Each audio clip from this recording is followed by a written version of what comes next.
இவைகள் இப்போது கடுமையாக விமர்சிக்கப்பட்டாலும், இப்போது அது கேள்விக்குறிக்குள்ளாக்கப்பட்டிருந்தாலும், ஏதோ ஒரு கட்டுப்பாடுகள், ஒழுங்குகள், குறிப்பாக ஆசிரியர்களுடைய கைகளில் சில விடயங்கள் பொறுப்பளிக்கப்பட்டிருந்தது. இவைகள் ஏதோ ஒரு வகையில் நெறிப்படுத்தியது. இப்போ நான் கடந்த வாரம் என்றால் இப்போ இந்த போன வீக் ஒரு திங்கட்கிழமை ஒரு குறிப்பிட்ட ஒரு மாணவனுடைய சின்ன பிரச்சனை ஒன்று வந்த நேரம், அந்த பிரச்சனையை பற்றி கதைச்ச நேரம், இனி அவர பிள்ளையும் சில குற்றச்செயல்களில் ஈடுபடுறவர் ரெண்டு விஷயத்தை கதைச்சு போட்டு, அந்த பேரன் சொன்ன ஒரு விஷயம், மூத்த ஒருவர், அவர் ஒரு டிரைவராக இருக்கிறார். அவர் சொன்னார், இந்த நிலைக்கு ஆக குறைஞ்சது இருக்கிறதுக்கு காரணம், நான் நிறைய வகுப்பறையில் நான் எப்படி என் பிள்ளை எப்படி இருந்து எனக்கு தெரியும், நான் எப்படி என் பிள்ளையும் அப்படித்தான் இருப்பார். ஆனால் எங்களை ஆசிரியர்கள் தண்டித்தது ஆக குறைஞ்சு நான் இந்த ஒரு அரச இதில் நான் ஒரு டிரைவராக இருக்கிறதுக்கு ஓரளவுக்கு வழி சமைச்சுது சார். எனவே நீங்கள் இதெல்லாம் கொஞ்சம் கூடுதலாக கவனித்து கொள்ளணும் என்று அவர் வேறொரு விதமான அங்கீகாரத்தை தரவழிக்கிட்டார். ஆனால் நான் உள்ள சட்டங்கள், சுற்று நிருபங்கள், தேசிய சர்வதேச சட்டங்கள் எல்லாம் நான் சொல்லி இயலாது. பெரும்பாலும் பிள்ளை வளர்ப்பு விடயத்திலே பிள்ளைகளை நெறிமுறையில் கொண்டு வர விடயத்தில் பெற்றார் தான் இப்போது உள்ள சூழல்களில் ஒரு 90% பங்களிப்பை செய்ய வேண்டி இருக்குது. பாடசாலையில் சில அறிவுரை பகர்தல் அல்லது சில வழிகாட்டல்கள் என்ற வகையில் தான் அதை கொண்டு போகலாம். பிள்ளையோட கொஞ்சம் கடினமாக கதைப்பது கூட, கொஞ்சம் உரமாக கொஞ்சம் பேசினால் கூட, அல்லது சில வார்த்தை பிரயோகங்கள் கூட பிள்ளைகளுடைய மனதை பாதிப்பதாக அமைகிறது. சில இடங்கள்ல அங்கே அப்படி நடக்குது தான். அது கூட ஒரு சட்டம், அண்மை காலத்தில் அது ஒரு சட்டமாக வந்திருக்கு. மனசு நோக பேசினால் கூட அது ஒரு பாரதூரமாக பார்க்கப்படுகின்ற ஒரு சூழல். அது கட்டாயம் தேவையான ஒரு விடயம். ஆனாலும் இந்த விடயங்கள் என்ன செய்கிறது என்றால், ஆசிரியர்களுக்கு மத்தியில் பாடசாலை கட்டமைப்பில் அதுக்கு பொறுப்பானவர்கள் தங்களை தற்காத்து கொண்டு தப்பிச் செல்கின்ற ஒரு சூழலைத்தான் அது உருவாக்கி இருக்கிறது. இதன் காரணமாக மாணவ சமூகம் கைவிடப்பட்ட ஒரு நிலையை நாங்கள் பார்க்கிறோம். எனவே அங்க இந்த மாணவர்கள குற்றச்செயல்களை மாணவர்கள் இப்படி போறதுக்கான தூண்டுதல் காரணிகளாக எது அமையும் என்ற விடயங்கள் சம்பந்தமாக பேசுவதாக இருந்தால், மாணவர்கள் இந்த 3 வகையான விடயங்களில் தங்களை இதுக்குள்ளால், இந்த விடயங்களுக்குள்ளால் அவர்கள் சுற்றுச்சூழன்று வருவார்கள். அந்த வகையில் நண்பர்களின் அழுத்தம், பிள்ளைகள் யாரை நண்பர்களாக கொண்டிருக்கிறார்கள், எத்தகைய நட்பு வட்டத்தில் இருக்கிறார்கள் என்ற விடயம் கட்டாயம் அவதானிக்கப்பட வேண்டிய ஒரு விஷயம். இரண்டாவது குடும்ப சூழலும் அவருக்கு ஏதுவாக அமையாவிட்டால் அது குற்றங்களை தூண்டுகின்ற ஒன்றாக அமையும். அதுபோல சமூக ஊடக தாக்கங்கள், இது ஏற்கனவே நாங்கள் சொன்ன விஷயம். இவைகள் மிக முக்கியமான காரணிகளாக அடையாளப்படுத்தப்படுகிறது. இப்போ நாங்கள் இது ஒரு இஸ்லாமிய வழிகாட்டல், அல் குர்ஆன் திறந்த கல்லூரியினால் இடம்பெறுகின்ற ஒரு விரிவுரை அல்லது கருத்துரையாடல் என்ற வகையில் இதை நாங்கள் அடுத்த கட்டமாக எப்படி பார்க்க போகிறோம் என்ற ஒரு விஷயம்தான் இவ்விடத்து முக்கியமானது. இவ்வளவு நேரமும் நான் கதைச்ச விஷயம் பொதுவாக இருக்கின்ற விடயங்கள். மதிப்புக்குரிய சகோதரர்களே, சகோதரிகளே, எங்களுக்கு எல்லாருக்கும் தெரியும், இஸ்லாம் எங்களை, குறிப்பாக மனிதர்களை வழிநடத்துகின்ற விடயத்திலே மிகவும் பொறுப்பு வாய்ந்த, மிகவும் கரிசனையோடு மனிதர்களுக்கு வழிகாட்டுகின்ற விடயத்திலே அல் குர்ஆனும் சுன்னாவும் பல்வேறுபட்ட வழிகாட்டுகளை வழங்கியிருக்கிறது. எங்களுக்கு எல்லாருக்கும் தெரியும், பிள்ளைகள் என்பவர்கள் எங்களுக்கு கிடைத்திருக்கின்ற அருள், நியாமத். இது குறித்து நாங்கள் மறுமையில் விசாரிக்கப்படவும் இருக்கின்றோம். அல்லாஹு தாலா சிலருக்கு பெண் பிள்ளைகளை மாத்திரம் கொடுத்திருக்கின்றான். அது ஒரு அருள். அல் குர்ஆன் பேசுகிறது. முன்னைய நபிமார்களில் பலர் பெண் பிள்ளைகளை மாத்திரம் பெற்றவர்கள். சக்கரியா அலைஹிஸ்ஸலாம் ஒன்று பெண் பிள்ளைகளோடு மாத்திரம், அவர்களுக்கு ஆண் பிள்ளைகள் இருக்கவில்லை. ஆனாலும் பெண் பிள்ளைகள் ஒரு அருள். அந்த பிள்ளைகளை எப்படி வார்த்து வளர்த்து எடுக்க வேண்டும் என்ற விடயத்தில் குர்ஆன் சரியான தெளிவான வழிகாட்டலை வழங்கி இருப்பதை பற்றி பேசுகிறது. சையதுனா இப்ராஹிம் அலைஹிஸ்ஸலாத்து வஸ்ஸலாம் அவர்கள் ஆண் பிள்ளைகள் மாத்திரம் 8 ஆண் பிள்ளைகளுக்கு தந்தையானவர். அப்ப இப்ராஹிம் அலைஹிஸ்ஸலாத்து வஸ்ஸலாம் அவர்களுக்கு பெண் பிள்ளைகள் கிடைக்கவில்லை. இப்ப அவர் அந்த ஆண் பிள்ளைகளை எப்படி வளர்க்கணும், அது ஒரு அருள். ஆண் பிள்ளைகளும் ஒரு அருள். அந்த ஆண் பிள்ளைகளை எப்படி வளர்க்கணும் என்ற விடயத்தை குர்ஆன் தெளிவாக சொல்லி இருக்கிறது. இப்ராஹிம் அலைஹிஸ்ஸலாத்து வஸ்ஸலாம் அவர்களுடைய அந்த வளர்ப்பில் பிறந்த ஒரு குழந்தையாக சையதுனா இஸ்மாயில் அலைஹிஸ்ஸலாத்து வஸ்ஸலாம் அவர்களையும் அவர்களுடைய பணிவு கனிவு பிள்ளை வளர்ப்பு எப்படி இருக்க வேண்டும் என்ற விடயத்தை மிக அழகா நாங்கள் ஹஜ்ஜினுடைய பாடத்துக்கு ஊடாக குர்ஆனுடைய சிந்தனையில நாங்கள் படிக்கிறோம். ஸல்லல்லாஹு அலைஹி வஸல்லம் அவங்களுக்கு அல்லாஹு தாலா ஆண் பிள்ளைகளையும் கொடுத்திருந்தான், பெண் பிள்ளைகளையும் கொடுத்திருந்தான். 2 விதமான பிள்ளைகளையும் ஸல்லல்லாஹு அலைஹி வஸல்லம் அவர்கள் பெற்றிருந்தார்கள்.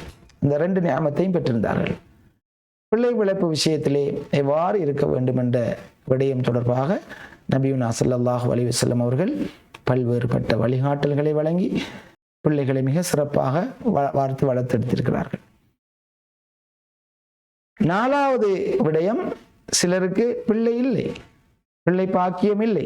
அதனையும் அல் குர்ஆன் அருளாகத்தான் கருதுகிறது. இப்ப பொம்பளை பிள்ளை கிடைக்கிறதும் அருள் தான், ஆம்புள்ள பிள்ளை கிடைக்கிறதும் அருள் தான், ஆண் பிள்ளைகளும் பெண் பிள்ளைகளும் கிடைப்பதும் அருள் தான், பிள்ளை பாக்கியம் இல்லாமல் இருப்பதும் அருள் தான். அதனையும் அருளாகத்தான் நோக்க சொல்லிக்க தெளிவாக நபி அவர்களுடைய வழிகாட்டலை நாங்கள் ஏற்றுக்கொள்வதாக இருந்தால், பிள்ளை பாக்கியமற்றவர்கள் அதனை எவ்வாறு அருளாக பார்க்க வேண்டும் என்றால், பிள்ளைகள் அவர்களுக்கு கிடைக்காமல் அவருடைய குணாதிசயங்கள் அல்லது அவர்களுக்கு இருக்கின்ற பல்வேறுபட்ட விடயங்களின் காரணமாக அல்லாஹு தஆலா அதனை அவன் தடுத்து வைத்திருக்கிறான். எனவே பிள்ளைகள் என்பது அருள் என்ற விடயத்தை நாங்கள் புரிஞ்சு கொண்டமாக இருந்தால், அந்த அருளை அந்த நியாமத்தை நாங்கள் மிக கவனமாக அல்லாஹ் தந்த நியாமத்துக்கு நாங்கள் நன்றி செலுத்துறது என்றது இன் ஷக்கர்தும் லஅஸீதன்னகும், நாங்கள் அளித்திருக்கின்ற அருட்பாக்கியதைகளுக்கு நன்றி செலுத்துவீர்களே ஆனால் இன்னும் நாங்கள் அதிகரித்து தருவோம் என்று அல்லாஹு தஆலா சொல்கிறான். இது குர்ஆன் வசனம். அப்ப அதுக்கு அருட்பாக்கியதற்கு நன்றி செலுத்துவது என்பது என்ன என்றால், கிடைக்கப்பெற்ற அருளை, எங்களுக்கு கிடைத்திருக்கின்ற அந்த நியாமத்தை மிக சரியாக பயன்படுத்துவது, அதனை பயன்மிக்கதாக ஆக்குவது. அல்லாஹ் எனக்கு செல்வத்தை தந்திருந்தா அந்த செல்வத்தை பயனுறுதி மிக்க வழியில அந்த செல்வத்தை செலவிடுவது, அந்த செல்வத்தை பயன்படுத்துவது, அதுதான் முதல் தரமான நன்றி செலுத்தல். அதுக்கு நாங்க அல்ஹம்துலில்லாஹ் சுப்ஹானல்லாஹ் என்று சொல்லிட்டு அல்ல அதுக்கு ஒரு சுஜூது செஞ்சுட்டு போறது மாத்திரம் அல்ல நன்றி செலுத்தல். மிக பிரதமான நன்றி செலுத்தல் கிடைக்கப்பெற்ற அருளை, கிடைக்கப்பெற்ற நியாமத்தை நாங்கள் சரியான முறையில் பயன்படுத்துவது. ஒரு அறிவு கிடைக்கப்பெற்றவர் அந்த அறிவை சரியான முறையில் பயன்படுத்துறது. இது போலதான் எங்களுக்கு கிடைத்திருக்கின்ற பிள்ளை செல்வங்களும் ஒரு அருள் நியாமத். அதை நாங்கள் மிகச்சரியாக வளர்த்து வார்த்து இந்த சமூகத்தில் பயனுறுதி மிக்க மனிதர்களாக அவர்களை வாழ வைக்க வேண்டியது அந்த நியாமத்துக்கு அருளுக்கு நாங்கள் செய்கிற நன்றி. அந்த வகையில் மதிப்புக்குரியவர்களே, எங்களுக்கு எல்லோருக்கும் தெரியும் ஸல்லல்லாஹு அலைஹி வஸல்லம் அவருடைய வழிகாட்டல், அது நாங்கள் நிறைய படிச்சிருப்போம். பிள்ளையினுடைய முதல் 7 வருடம் என்பது அவர்கள் மிகவும் சுதந்திரமாகவும் மிக ஒரு நல்ல ஒரு ஃப்ரீடத்தோடு அவங்க வளரும் என்றது மிக ஆரம்ப பகுதி. இதை இஸ்லாமும் வலியுறுத்தியிருக்கிறது. நபி அவர்களுடைய, நாங்கள் இது உளவியல் ரீதியாக உளவியலாளர்களுடைய கருத்துக்களுக்குள்ளால நாங்கள் பார்க்குற நேரம் இந்த வயதை சரியா 7 வயது என்று நாங்கள் சொல்கிறோம். நபி அவங்களோட தர்பியத்தும் அதுதான். அதை நாங்கள் சரியா பார்த்தோம்னா பிள்ளைக்கு ஒழுக்கத்தை கற்றுக் கொடுக்கின்ற சரியான வயது என்று சொல்ற நேரம் அந்த 7 வயது தான் ரசூலுல்லாஹ் அடையாளப்படுத்தி காட்டிக்கிறாங்க. பாருங்க, இது இப்ப நாங்கள் உளவியலாளர்கள் சொன்னாலும் நபி அவங்களோட வழிகாட்டிலும், அதாவது நான் நினைக்கிறேன் பொதுவாக மனிதர்களுடைய அந்த வளர்ச்சி போக்குல அவங்க கவனமா புரிஞ்சு கொண்டு இந்த விஷயத்தை செய்யணும். அது எக்காலத்துக்கும் பொருத்தமாக இருக்கும். 1500 வருடங்களுக்கு முன்பு நபி அவங்களோட தர்பியத்திலையும் அதுதான் இருந்திருக்கு. இப்போ உள்ள உளவியலாளர்களும் அதான் சொல்றாங்க. ஆரம்பத்தில், மிக ஆரம்ப கட்டத்தில் எதையும் திணித்து கஷ்டப்படுத்தி அந்த பிள்ளைகளை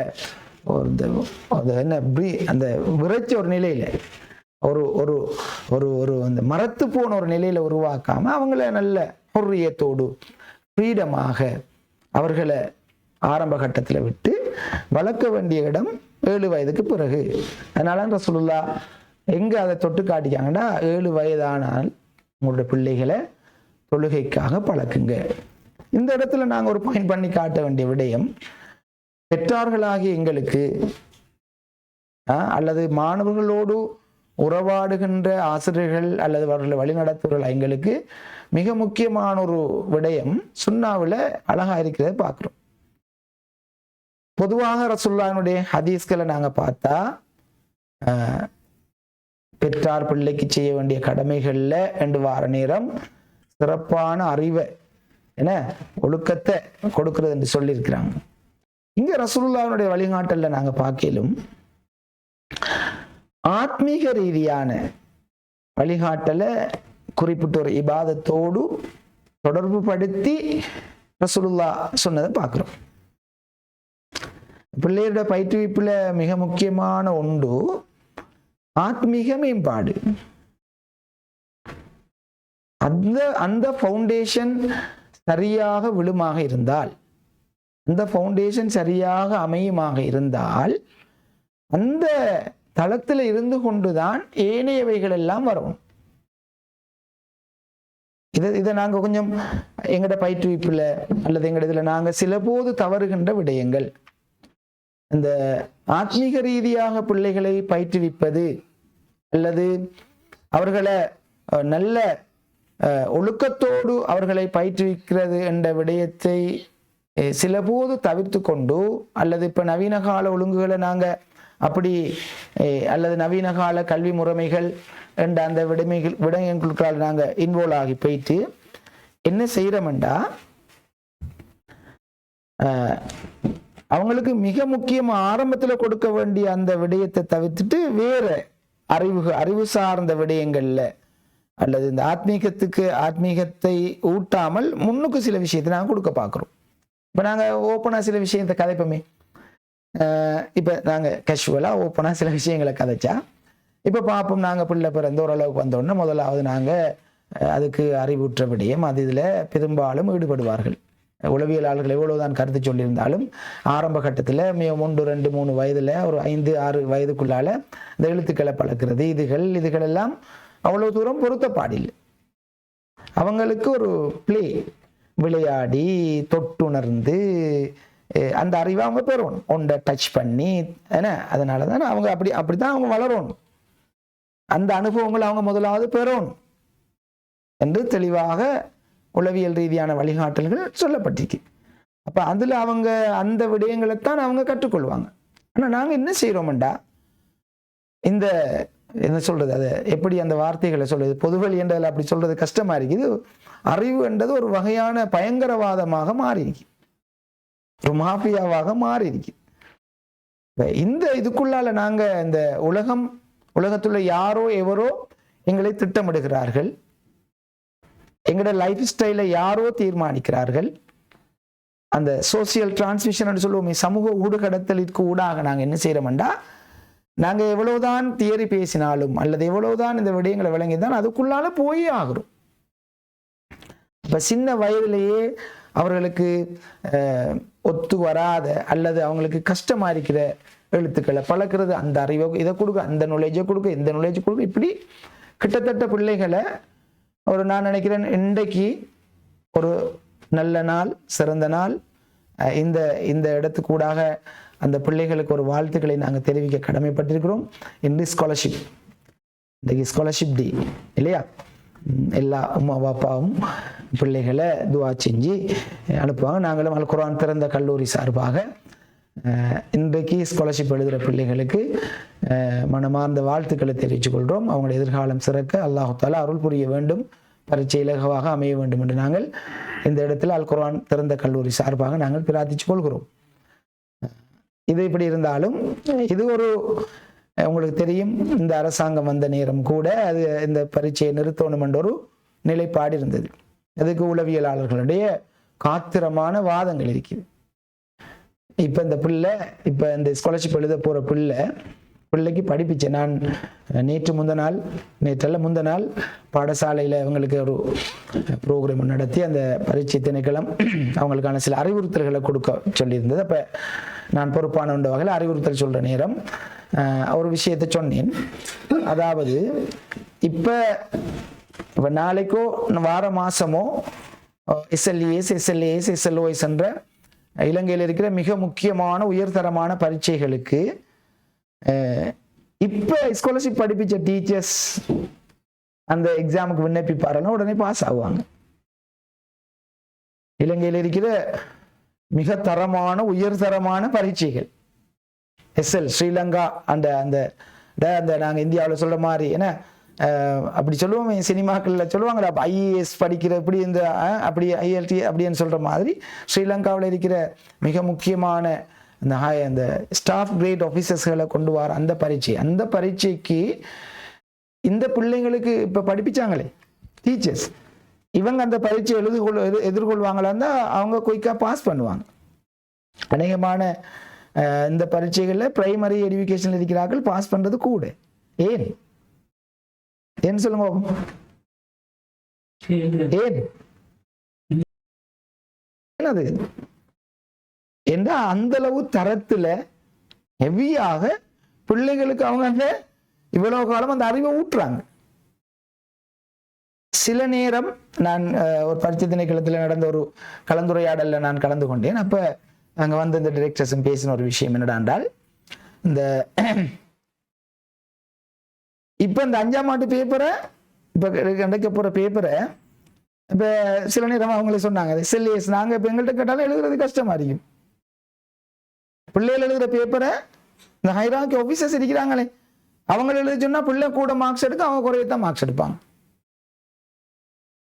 அப்ப நான் இதுல என்னத்தை சொல்ல வாரம்டா, எவ்வளவு தூரம் இந்த குறித்த இந்த 10 அதாவது ஸ்காலர்ஷிப் இந்த 10 வயதுக்குட்பட்ட மாணவர்கள் அவங்களுக்கு எவ்வளவு அழுத்தமாக இந்த விஷயம் கொடுக்க பாருங்க. பெரிய வளர்ந்தவர்கள், பெரிய நிலையில இருக்கிறார்கள், இந்த நாட்டுல மிக முக்கியமான அதிகாரிகளா ஆட்சியாளர்களா என இருக்க வேண்டிய ஆக்கள், பெரிய ஆபீசர்ஸா இருக்க வேண்டிய ஆக்களுக்குரிய ஏறத்தாழ சமதளத்துல சம அளவுல குள்ள அறிவு இந்த 10 வயதுக்குள்ளால கொடுக்கப்படுது. இதோட விளைவுகளை பற்றியெல்லாம் நாங்க பேசிக்கிறோம். இது பிள்ளைகளுக்கு சில பெரும்பாலான பிள்ளைகளுக்கு ஒரு ஒவ்வாமையாக மாறி அதுக்கு பின்னால் அவங்க கைவிடப்பட்டா கடைசியில அவன் இதுல இந்த பரீட்சையில பாஸ் நல்ல ஹை மார்க்ஸ் எடுத்து பாஸ் கட் ஆஃபுக்கு மேல பாஸ் பண்றவன் கூட ஓலெஃப் எடுக்கிறதும் ஓலெஃப் எடுக்கிற ஒரு நிலைமையை நாங்க பார்க்கிறோம். இதெல்லாம் இதனுடைய சில அழுத்தங்களின் விளைவு. இப்ப நாங்க இங்க பேச வர விஷயம் என்னென்றால், உண்மையில இந்த பருவத்துக்கு பிறகு கூட இதுல இருந்து 7 இருந்து 14 வயது வரைக்கும் 7 இருந்து 14 வயது வரைக்கும் உள்ள இந்த பீரியட்ல கூட என்ன வலியுறுத்தப்பட்டுக்கின்றா, அவங்கள 7 வயது வரைக்கும் கொஞ்சம் ஃப்ரீடமா வளர விட்டு 7 வயதுக்கு பின்னால தான் அவங்களுக்கான ஒழுக்கங்கள் அறிவு சார்ந்த விடயங்கள் மெதுவாக கொடுக்கப்பட வேண்டும். இதைத்தான் நாங்க எங்களுடைய சுன்னாவின் வழியில நாங்க பார்க்கிறோம். 7 வயதோட தொழுகைக்கு பிள்ளைய பழக்குங்க. அது ஒரு 3 வருஷமாக அந்த தொடர்ந்தேர்ச்சியான பழக்கம் பிள்ளையில பழக்கமாக மனமாற்றமாக ஒரு நடத்தை மாற்றமாக வராவிட்டால் அதுக்கான வழிவகைகள் என்ன? கண்டிங்க என்று சொன்ன அந்த வார்த்தை பிரியோகத்தை இப்ப நாங்க இப்போ உள்ள சமூக சூழல்ல அதை எப்படி ஹவு டு மேனேஜ், அதை எப்படி நாங்க அதனை பயன்படுத்துறதுன்றது இன்னொரு விஷயம். அதை நேரடி சொல்லா எடுத்து அடிங்க தண்டிங்க என்று அப்படி வராம எப்படி நாங்க அந்த அது அழுத்தத்துக்கு பின்னால் அது கொடுக்கப்பட வேண்டும். தவறினா பிள்ளை மிஸ் ஆகிரும் என்றதான் அந்த விஷயம். 7 வயதுல பயிற்றுவிக்க சொன்னது 10 வயதாகி அந்த 3 வருஷத்து ட்ரைனிங்கு பின்னாலே அந்த பிள்ளையோட நடத்தையில மாற்றம் வராவிட்டால், பிஹேவியர்ல சேஞ்ச் வராவிட்டால், அப்படித்தான் அறிவு என்பது என்ன? அறிவு, திறன், மனப்பாங்கு என்ன? அவர் அதை அந்த மனப்பாங்களே மாற்றம் வரும். அப்படி வராவிட்டா அதை கொடுக்கறதுக்கு இன்னும் ஒரு மாற்று வழியை தேடுமாறு ஸல்லல்லாஹு அலைஹி வஸல்லம் அவர்கள் சொல்லியிருக்கிறார்கள். இதை நாங்க மிக கவனமா பார்க்கோம். அப்ப இங்க நாங்க பாயிண்ட் பண்ணி சொல்ல வார விஷயம், நான் ஏற்கனவே இந்த தலைப்புகளை ஆரம்பிக்கிற நேரம் பல்வேறுபட்ட குற்றச்செயல்களை பத்தி நாங்க பேசினோம், கதைச்சோம். அதுக்கு பின்னால வார விஷயம் என்னுடைய ஒரு அனுபவத்தை வந்து நான் ஏறத்தாழ ஒரு 25 வருடங்களுக்குள்ளால இந்த ஆசிரியத்துவத்துல இருக்கிறேன். பல்வேறுபட்ட பயிற்றுவிப்புகளில் ஈடுபட்டவன் என்ற வகையில் நான் அந்த விஷயத்தை நான் உங்களோட பேசுகிற விஷயம். எனக்கும் பல மன ரீதியான அழுத்தங்கள் இருந்தது. இந்த பிள்ளைகளை எந்த இடத்துக்கு எனக்கு பிள்ளைகள் இருக்குது என்ற வகையில் இப்படி எங்கே கொண்டு போய் சேர்க்கிற வழியில் பல்வேறுபட்ட விடயங்களை நான் கை கொண்டேன். ஆரம்ப காலகட்டங்களில் மிக ஆரம்ப காலகட்டத்தில் ஒரு ட்ரெடிஷனல் டீச்சராகத்தான் இருக்க வேண்டிய ஒரு நிலை இருந்தது. அப்போ ஒரு அடிதடி நாயகன், பிள்ளைகளை தண்டிக்கிறது கண்டிக்கிறது தான் வழி என்று நினைச்சு நான் ஆரம்பத்தில் படிப்பிச்ச பாடசாலையில் நிலைமையில் அப்படித்தான் இருந்துச்சு. அது ஏதோ ஒரு கண்ட்ரோலுக்குள்ள இருந்துச்சு. அதை சரி என்று நான் நினைச்சிருந்தேன். இந்த இப்ராஹிம் அலைஹிஸ்ஸலாம் சூரியனை பார்த்து இதுதான் அல்லாஹ்ன்றதும், சந்திரனை பார்த்து ஒன்று மாற்றி அது போலதான் எனக்கும் இந்த இந்த இந்த பாதையில சில அனுபவங்கள் கிடைச்சது. பிறகு பார்த்தா இல்லை, அது அல்ல தீர்வு. அதுக்கு அப்பால் ஆரம்பத்தில் எங்களை கண்டால முன்னுக்கு பயப்பட்டாலும் பிள்ளைட நடத்தையில சரியான மாற்றம் வரல என்றதை உணர்ந்தது. பின்னால அப்புறம் நான் இந்த கவுன்சிலிங் துறைக்குள்ளால என்னை ஈடுபடுத்தி கொண்டேன். அதுல பல்வேறுபட்ட அனுபவங்கள் இருக்குது. பிள்ளைகளை மென்மையான சாஃப்ட் ஸ்கில்லோட மென்மையாக அணுகிறது, அவங்களோட பிரச்சனைகளை விளங்கி கொள்றதுன்ற ஒரு பகுதி. அதுக்கு பின்னால பிள்ளைகளை பயிற்றுவிக்கிறது என்ற அந்த விடயத்துல பயிற்றுவிப்புக்கு பூர்வமாக இன்னும் சில அமைப்புகள் இருக்கிறது என்ற விடயத்தில் அந்த ஒரு தேடல் இருந்ததன் காரணமாக இந்த கேடட்கோ மாணவர் சிப்பாய்கள் படையணி இதுக்குள்ளால என்னை ஈடுபடுத்தி கொண்டு அதுல பல்வேறுபட்ட பயிற்சிகளை பெற்று அதுக்கு ஊடாக மாணவர்களை கொஞ்சம் புலல் நடத்த உள்ள மாணவர்கள் தான் கொஞ்சம் இதான ஆக்களை எப்படி அதை ஒழுங்குபடுத்தி கொண்டு போறது என்ற சம்பந்தமான விடயங்கள் எல்லாம் எனக்கு அறிவாக இருக்கிறது. எது இந்த இது இது எது எப்படி இருந்தாலும் நானும் ஏற்கனவே இந்த தலைப்புகளை ஆரம்பிக்கிற நேரம் நான் உங்களுக்கு சொன்ன விஷயம், தீமைகள் என்பதும் குற்றங்கள் என்பதும் நாங்க எங்களுடைய ஆலோசனைகளோ வழிகாட்டலோ அல்லது இந்த பயிற்றுவிப்புகளோ கூட்டல் விருத்தியில் செல்வதாக இருந்தால் தீமைகள் பெருக்கல் விருத்தியில நாங்க பார்க்கிறோம். ஒவ்வொரு நாளும் குற்றங்கள் குறைந்ததாக, தவறுகள் பிள்ளைகள் மாணவருடைய விடயங்கள் குறைந்ததாக நாங்கள் காண்பது அரிதாக இருக்கிறது. இதை பத்தியே பேச வேண்டிய ஒன்றாக மாறிவிட்டது. அப்ப இதுக்கெல்லாம் என்ன காரணம் என்று இன்னும் ஒரு ஆய்வு அல்லது தேடல் இருக்கிற போதுதான் இப்போது அதை பலரும் பேசியிருக்கிறார்கள். நான் இப்ப சொல்ற விஷயம் அல்ல, இஸ்லாமிய உலகிலும் சரி மேற்கத்திய உலகிலும் சரி இப்ப பேசப்பட்ட விடயம் எங்களுடைய அந்த கல்வி முறைமைகளுக்குள்ளால கல்வி முறைமைகளை பற்றி சொல்ற நேரம் ஒரு வார்த்தை சொல்லிக்கொள்ள விரும்புகிறேன். இங்கிருந்து கொண்டு நாங்க ஃபின்லாந்து போன்ற என்ன பல்வேறுபட்ட நாடுகளுக்கு போயிட்டு கல்வி முறைமைகளை பற்றி ஆய்வு செஞ்சுட்டு வந்தாங்க. வந்து இங்க ஒரு புதிய ஒரு கல்வி திட்டத்தை பிரயோக ரீதியான இதை கொண்டு வரணும், இப்படி ஒவ்வொரு விதமான கல்வி திட்டங்களை கொண்டு வந்து நடைமுறைப்படுத்தி வெளிக்கிட்டாங்க. அப்ப அதுல சுருக்கமாக இருந்த என்னடாண்டால் ஆசிரியர்களே வகுப்பறைகளுக்கு தேவையில்லை என்ற ஒரு அளவுக்கு அந்த கல்வி முறைமைகள்ல ஏஐ கூடாக போகணும் ஒரு தொழில்நுட்பம் சார்ந்த அறிவை கொண்டு வந்து சேர்த்தாங்க. நான் கடந்த ஒரு 6 மாதத்துக்கு முன்னாலே என்ஐக்கு போயிருந்தேன்.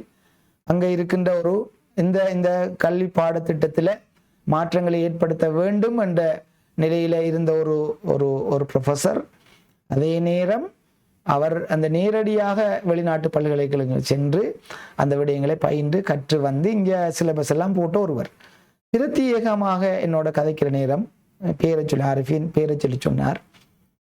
இப்ப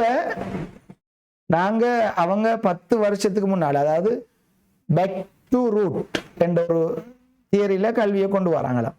நாங்க எதெல்லாம் மேற்கத்திய உலகத்துல பெரிய பயிற்றுவிப்பு பெரிய இதுன்னு நினைச்சு போனோமோ அதுல அவங்க தோத்து போய் பேக் டு ரூட் திருப்பி மீளவும் எங்கட அடிப்படையை நோக்கி என்ற வேலை திட்டத்துக்கூடாக அந்த ட்ரெடிஷனல் கல்வி முறைமைகளுக்குள்ள இருந்த பெருமானங்களை உணர்ந்து அவங்க அதை நோக்கி போய் கொண்டிருக்கிறாங்க. அதாவது இப்போ அவங்க தோற்றுவிச்ச கல்வி முறைமைகள் பயிற்றுவிப்புகள் மனித ஜடங்களை உருவாக்கி விட்டிருக்கிறது.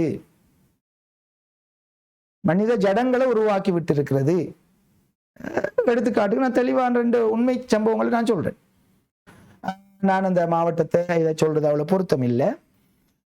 கடந்த ஒரு 3-4 மாதங்களுக்குள்ளால இந்த 3-4 இந்த வருஷம் 3-4 மாதங்களுக்கு முன்னால குறித்த ஒரு வைத்தியசாலையில் ஒரு கர்ப்பிணி பெண் பிரசவத்துக்காக அட்மிட் பண்ணப்படுறா. இப்போ அவ நிறை மாத கர்ப்பிணி, அந்த டேட் அவருக்கு வந்துட்டு பிள்ளை கிடைக்கும். அந்த ஓட்டுக்கு பொறுப்பான ஒரு சர்ஜன், அந்த ஓட்டுக்கு பொறுப்பான ஒருவர், அதுக்குரியவர் அந்த வைத்தியர் அன்று என்ன செய்யறார், காலையில சைன் பண்றார். அந்த ஹாஸ்பிட்டல்ல காலையில சைன் பண்றார். அந்த டியூட்டி ஒன். இப்ப அந்த மகப்பேற்றுக்காக வந்திருக்கிற அந்த தாய் கடுமையான வலியின் காரணமா அவதிப்பட்டு பெரியது. அதுல இருக்கிற மெயின் இன்னொரு இருக்கிற அந்த நர்சிங் ஆபீசர்ஸ்ல சீனியர்ஸ் இருப்பாங்க தானே, அவ வந்து டக்குனு டாக்டர் கொழுப்பு அவதியா இருக்கு, எங்களால நிலைமை கட்டுப்பாட்டுக்கு இதா இருக்கு, அவர் கோல் எடுக்கிறார். கோல் எடுத்து அவர் வாரன்னு 6-7 கோல் எடுத்துக்கிறார். அப்ப அவர் வாரன் அங்க செஞ்ச விஷயம் என்னடாண்டா, அவர் ஹாஸ்பிட்டல் விட்டு வெளியில போய்த்து பிரைவேட் ஹாஸ்பிட்டல் ஒன்றுல அவர் அங்க ஒரு சத்திர சிகிச்சையில் ஈடுபட்டு கொண்டு இருக்கிறார். அதுவும் ஒரு விஷயம்தான். அப்ப கடைசியில அந்த பிள்ளை உரிய நேரத்தில் அந்த பிள்ளையை வெளியில கொண்டு வரதுக்கான ஏண்டா நர்சிங் ஆபீசர்ஸால ஆப்ரேஷன் செய்யலாதானே, அவங்க இயலுமான அடுத்த உதவிகளை செஞ்சு பார்ப்பாங்க, இயலாது. கடைசியில அந்த பிள்ளை உரிய நேரத்துக்கு பிறக்கான் காரணமாக தாயிட மலத்தை அந்த பிள்ளை அப்படியே உண்டு டெத், பிள்ளை மௌத்தாயிடுச்சு. இப்ப இது கடைசியில ஒரு இதுக்கு வந்து அந்த அந்த அந்த அவர் அந்த சர்ஜன் இன்டர்டிக்ட் பண்ணப்பட்டிருக்கிறார். என்ன சொல்ல வந்தா இதுல வார விஷயம் இதுதான் எங்கட அந்த கல்வியில வந்த விளைவு, எஃபிஷியன்சி. இவ்வளவுக்கும் வந்த டாக்டர் யாரா இருந்திருப்பார், ஒரு அந்த அந்த அந்த அந்த சர்ஜன் தரத்துல வார ஒரு டாக்டர் எப்படி இருந்திருப்பார்.